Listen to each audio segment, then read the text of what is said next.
Après plusieurs mois à l'arrêt, la liaison Dakar-Ziguinchor est rouverte. Les Sénégalais peuvent à nouveau, depuis ce mardi, faire des allers-retours en bateau et laisser la voie terrestre dont le trajet a été pénible. C'est en file indienne que plus de 200 voyageurs, en possession de leurs tickets et bagages, ont embarqué dans un ferry en direction de la Casamance. Une reprise en parfaite corrélation avec l'Aïd el-Fitr, la fête de fin de Ramadan qui se célèbre en famille.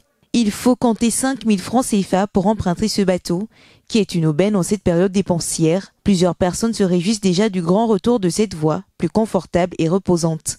C'est moins coûteux, on peut, donc on prend une cabine, donc on peut dormir pendant le voyage, donc on arrive reposé, tout frais, et puis voilà quoi. Par la route, le chemin est assez chaotique par endroits, donc on arrive épuisé, complètement éreinté. Par l'avion, c'est vrai que le trajet est court, 45 minutes, mais le coût n'est pas, je ne trouve pas que le coût permet aux gens de pouvoir voyager facilement en avion, surtout qu'on est limité au niveau des bagages.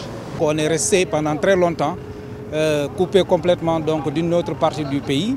On nous a mis en embargo. Donc aujourd'hui, quand on reprend, le bateau reprend, vraiment c'est un ouf de soulagement pour tous les habitants de la Casamance. En tout cas, on est très content de la reprise du bateau. Parce qu'on a beaucoup souffert durant les 9 mois qu'on voyageait sur la route, avec des travaux. Quand tu arrives, tu es grippé, tu es fatigué, tu ne sais pas qu'est-ce que tu vas faire.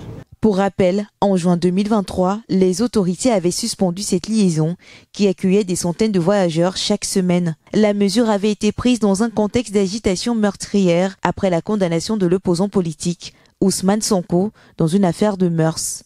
Le ferry reliant ces deux régions avec seulement 2 allers-retours par semaine ne connaît pas encore sa vitesse de croisière. Un second bateau, qui peut transporter jusqu'à 400 tonnes de fret, devrait également reprendre du service dans les prochaines semaines.